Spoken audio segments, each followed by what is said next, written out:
तो हम पढ़ रहे हैं कक्षा 9 के गणित विषय से चैप्टर नंबर 8 जिसका नाम है चतुर्भुज। और तो चतुर्भुज के बारे में हमने चतुर्भुज के प्रकार और इसकी परिभाषाओं के बारे में और जितने चतुर्भुज के प्रकार थे उनके गुणों के बारे में अध्ययन कर लिया था। फिर उसके बाद हम अध्ययन कर रहे थे हमारी प्रश्नावली 8.1 का। कुछ क्वेश्चन हम पिछले वीडियोस में कर चुके थे, कुछ क्वेश्चन हम आज करेंगे। तो देखिए हमारा अगला क्वेश्चन क्या है, देखते हैं। देखिए, समांतर चतुर्भुज ABCD के विकर्ण BD पर दो बिंदु P और Q इस प्रकार है कि DP बराबर BQ, तो दर्शाइए। अब दर्शाना क्या क्या है, त्रिभुज APD सर्वांग सम है CQB के, AP बराबर है CQ के, ठीक है। त्रिभुज AQB सर्वांग सम है त्रिभुज CPD के और AQ बराबर है CP के और APCQ एक समांतर चतुर्भुज है। ये हमारा प्रश्न है। तो प्रश्न में देखिए ABCD एक समांतर चतुर्भुज है। प्रश्न के अनुसार चित्र समझ लीजिए कि हमें क्या दिया हुआ है, ABCD एक समांतर चतुर्भुज। ये देखिए मैंने नाम लिख दिए ABCD। हम इस आकृति को बाद में देखेंगे, पहले इससे समझ लीजिए। इसमें विकर्ण BD, तो विकर्ण BD मैंने बना दिया। दो बिंदु P और Q इस प्रकार है, तो BD पर देखिए ये यहाँ बिंदु P है और ये यहाँ Q है, Q है। इसका मतलब इसने कहा है DP, ये वाला भाग किसके बराबर है, BQ के। तो दर्शाना क्या है, APD सर्वांग सम है CQB के। अब देखिए APD कैसे आएगा, अगर मैं इसको यहाँ मिला दूंगी तो ये APD आ जाएगा। CQB कैसे आएगा, C को मैं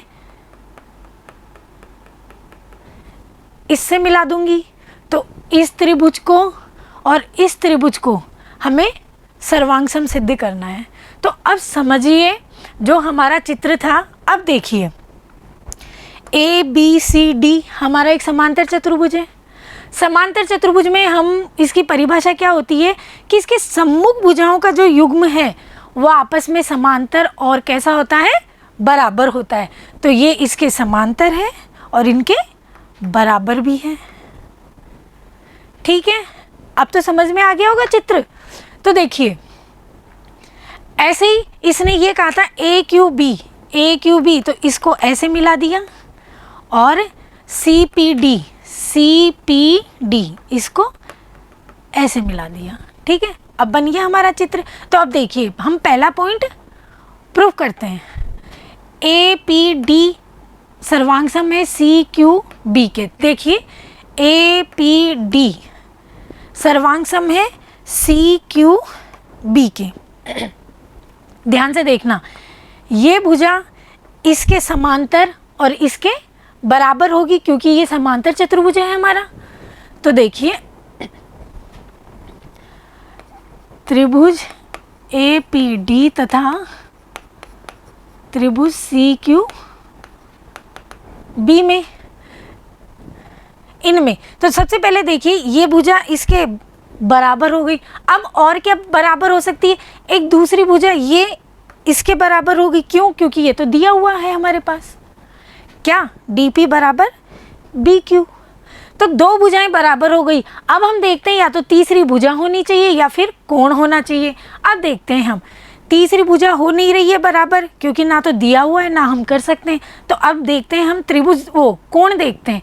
तो कोण में देखिए ये इसके समांतर है, ये इसकी तिर्यक रेखा हो गई। तो ध्यान से देखना, ये आकृति कैसी बन गई, हमारी जड़ की आकृति बन गई। तो ये कोण कैसे हो गए, एकांतर कोण हो गए। कोण 1 और कोण 2 हमने इनका नाम दे दिया। तो हमारा नियम था भुजा कोण भुजा, इस प्रकार सर्वांग समता का नियम हमने पढ़ा है। तो जब किसी त्रिभुज में दो भुजाएं और एक कोण आपस में बराबर हो तो त्रिभुज सर्वांग सम हो जाते हैं। तो अब हम इसमें लिख सकते हैं, क्या लिख सकते हैं, देखिए ए डी बराबर किसके हो गया, बी सी के, ठीक है। उसके बाद अब कोण लेंगे क्योंकि नियम ऐसा ही था, तो कोण एक बराबर कोण दो, ये कैसे कोण हुए, एकांतर कोण। और दूसरी भुजा डीपी किसके बराबर हुई, बी क्यू के, ये क्या है हमको दिया हुआ है। तो देखिए भुजा कोण भुजा, इस नियम से ये त्रिभुज कैसा हो गया हमारा, सर्वांगसम हो गया। तो त्रिभुज ए पी डी सर्वांगसम हो गया त्रिभुज सी क्यू बी के।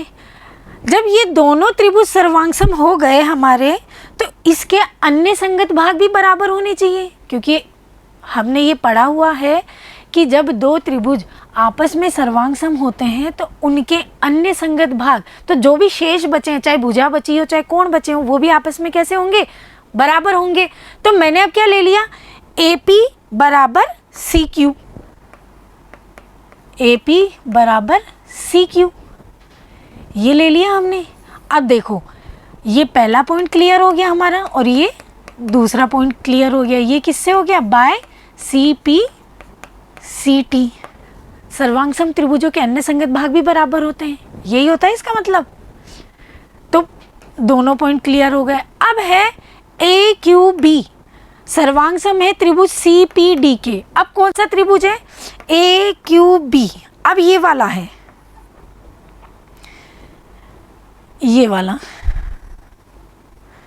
तो अब ध्यान से देखना, ये भुजा इसके समांतर हुई और बराबर भी हुई, क्योंकि ये समांतर चतुर्भुज दिया हुआ है हमारे पास, ठीक है। एक भुजा ये हो गई। अब दूसरा चीज देखिए, ये भुजा ये तो दी हुई है ही, डीपी बराबर बी क्यू, एक ये हो गई। तीसरा यहां देख लीजिए, चाहे हमें ये वाला वहां नहीं समझ में आ रहा हो तो ये त्रिभुज और ये त्रिभुज, तो इसमें ये भुजा इसके बराबर हो गई क्योंकि ये समांतर चतुर्भुज है। उसके बाद ये इसके बराबर हो गई, क्यों हुई, क्योंकि ये तो दिया हुआ है। उसके बाद अब तीसरी भुजा देखते हैं, तीसरी भुजा कोई है ही नहीं जो बराबर हो, भुजा तो है पर वो बराबर नहीं है। तो अब क्या करेंगे, अब कोई कोण देखते हैं। तो ध्यान से देखना, ये भुजा और ये भुजा समांतर है, ये इसकी तिर्यक रेखा हो गई। तो ये जो कोण बन रहा है, मैं इसका नाम रख देती हूँ 3 और ये 4, तो ये एकांतर कोण हो गए जड़ की आकृति के। तो ध्यान से देखना, भुजा कोण भुजा, इस नियम से ये दोनों त्रिभुज कैसे हो गए, सर्वांगसम हो गए। और जब दोनों त्रिभुज सर्वांगसम हो गए तो ये जो तीसरी भुजा बची है त्रिभुजों की, ये भी आपस में कैसी हो गई, बराबर हो गई। देखो हमने लिया त्रिभुज ए क्यू बी तथा त्रिभुज सी पी डी में, ठीक है। ए क्यू बी इसमें हमने लिया, तो ये क्या हुआ, ए बी बराबर किसके हो गया, सी डी के। क्यों, क्योंकि ये समांतर चतुर्भुज की भुजा है। उसके बाद कौन सा कोण लिया था, ये वाला कोण, ध्यान से देखना, ये 3 और ये 4, तो कोण 3 बराबर कोण 4, ये कैसे कोण हुए, एकांतर कोण। उसके बाद बी क्यू बराबर डी पी, ये दिया हुआ है ही हमारे पास। तो देखो भुजा कोण भुजा से ये त्रिभुज कैसा हो गया, ए क्यू बी सर्वांगसम हो गया त्रिभुज सी पी डी के। जब दोनों त्रिभुज सर्वांगसम हो गए, ये हमारा तीसरा पॉइंट था, यही तो सिद्ध करना था।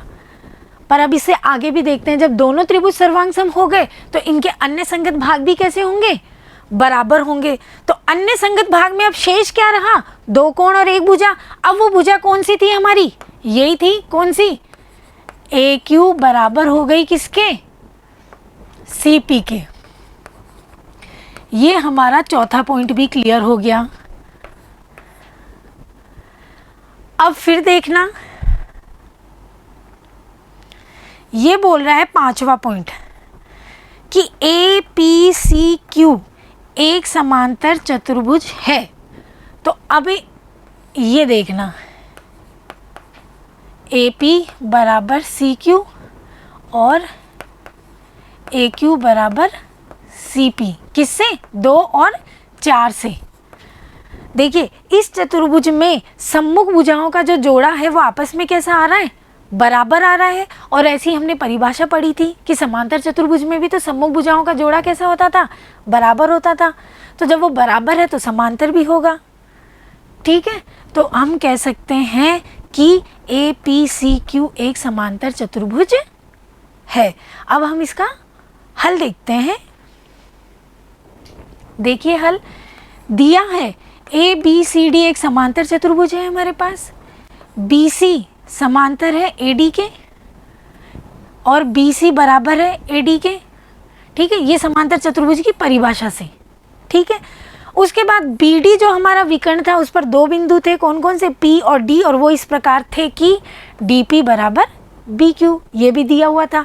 सिद्ध करना था, जो सिद्ध करना है वो हमने एज इट इज लिख दिया।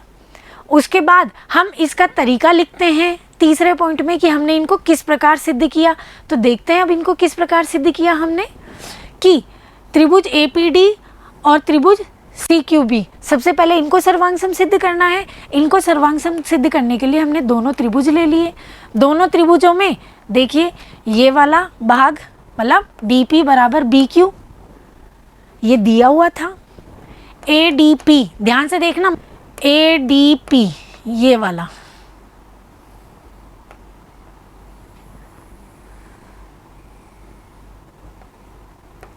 दो ए डी पी बोलो या ए डी क्यू बोलो या ए डी बी बोलो, बात एक ही है, क्योंकि यही तो रेखा आगे बढ़ रही है और इसी के तो ये बिंदु हैं। तो इसीलिए सिर्फ हमने ये इतना ही नाम ले लिया ए डी पी, क्योंकि जब हम त्रिभुज यही ले रहे हैं। चाहो तो नंबर भी रख सकते हैं हम इसका 1 और 2, तो हमने नाम रख दिया ए डी पी बराबर किसके हो गया? सी बी क्यू के। क्यों हो गया? क्योंकि ये जेड की आकृति के कोण बन रहे हैं, तो ये कैसे हो गए? एकांतर कोण हो गए। उसके बाद ए डी बराबर सी बी, ये वाली भुजा इसके बराबर समांतर चतुर्भुज की परिभाषा से ये भी हो गया। तो देखिए भुजा कोण भुजा, इस नियम से ये दोनों त्रिभुज कैसे हो गए? सर्वांगसम हो गए। और जब दोनों त्रिभुज सर्वांगसम हो गए तो इनके अन्य संगत भाग भी बराबर होंगे। तो पहला पॉइंट ही यही था कि क्या ये दोनों त्रिभुज सर्वांगसम है, वो हमने सिद्ध कर दिया। दूसरे में क्या सिद्ध करवा रहा था कि ये एपी जो भुजा है ये किसके बराबर है? सी क्यू के। तो ये क्या हो गया? By C P C T. तीसरे पॉइंट में अब दूसरे 2 त्रिभुज दिए, वो कौन कौन से थे? ए क्यू बी ये वाला, ठीक, और C P D, C P B. तो अब इसमें क्या हुआ? वही बी क्यू बराबर डी पी, ये दिया हुआ है हमको। और कौन सा कोण? ध्यान से देखना, ए ये वाला, ये कोण ध्यान से देखना, ये चाहो तो इनको 3 और 4 दे दो, तो ये भी तो एकांतर कोण ही बन रहे हैं। तो कोण ए बी क्यू बराबर सी डी पी, ये कैसे कोण हुए? एकांतर कोण। अब इसमें एक भुजा और हुई ए बी बराबर सी डी, तो देखिए ये वाली भुजा इसके बराबर हुई। क्यों? क्योंकि ये समांतर चतुर्भुज था और समांतर चतुर्भुज की परिभाषा से आमने सामने की भुजाएं बराबर हो गई। ठीक है, तो ये हमने लिख दिया। ये दोनों त्रिभुज कैसे हो गए? सर्वांगसम। हमारा तीसरा पॉइंट क्लियर हो गया। अब जब दोनों त्रिभुज सर्वांगसम हो गए तो इनके अन्य संगत भाग भी बराबर होंगे। अन्य संगत भाग में हमने कौन सी भुजा ले ली? अब ए क्यू बराबर C P.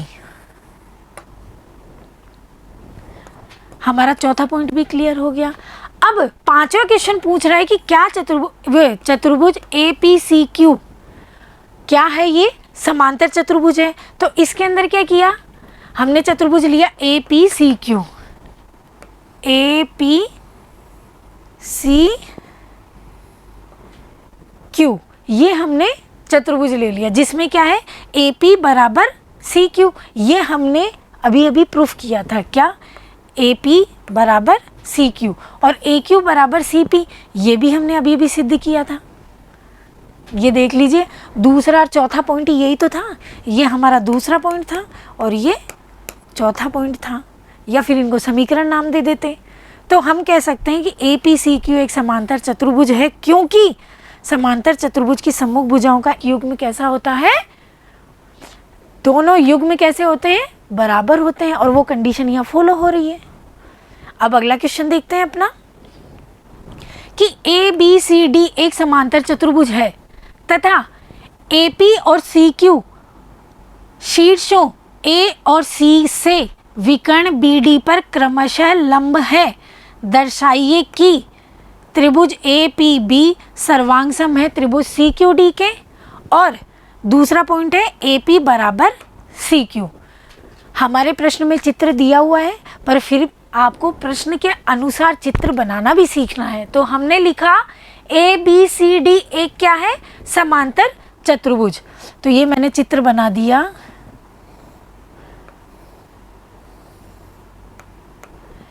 A B C D समांतर चतुर्भुज है, तो सम्मुख भुजाएं कैसी होंगी, समांतर और बराबर। ये तो क्लियर है हमको, ठीक। उसके बाद ये बोल रहा है तथा ए पी और सी क्यू शीर्षों ए और सी से विकर्ण बी डी, तो पहले विकर्ण बी डी बना लो, ये बना लिया। अब वो बोल रहा है ए पी और सी क्यू, ये और ये इस प्रकार शीर्ष ए और सी से विकर्ण बी डी पर क्रमशः लंब है। लंब है तो ये यहाँ पे 90 डिग्री का कोण बनाते हैं, ये हमें मालूम है। अब दर्शाना क्या है कि त्रिभुज ए पी बी, ध्यान से देखना, इसका नाम P है और इसका Q है। अब ये क्या पूछ रहा है, त्रिभुज ए पी बी सर्वांग सम है त्रिभुज सी क्यू डी के। तो मैंने लिया त्रिभुज ए पी बी तथा त्रिभुज सी क्यू डी में। ध्यान से देखना, अब ये जो दो त्रिभुज हैं हमारे पास, ये कैसे हैं, समकोण त्रिभुज हैं। तो पहले तो ये देख लो कि क्या इसमें जो हमने एक सर्वांग समता का नियम पढ़ा था कि जिसमें समकोण त्रिभुज कैसे हो, समकोण हो और उनका कर्ण बराबर हो और उनमें से दो शेष बची दो भुजाओं में से एक भुजा बराबर हो। अगर ये कंडीशन आती है तो त्रिभुज सर्वांग सम होते हैं।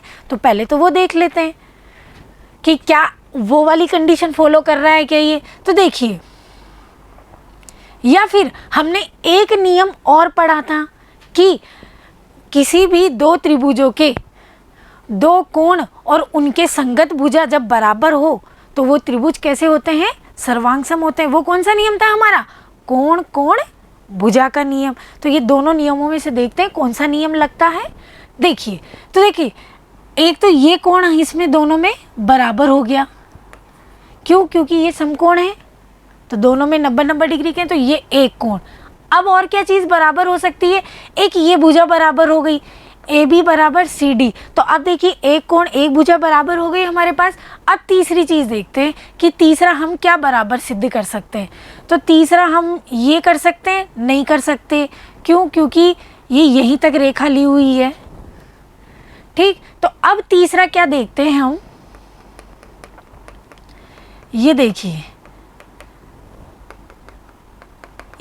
ये दोनों समांतर हैं, ये इसकी तिर्यक रेखा है।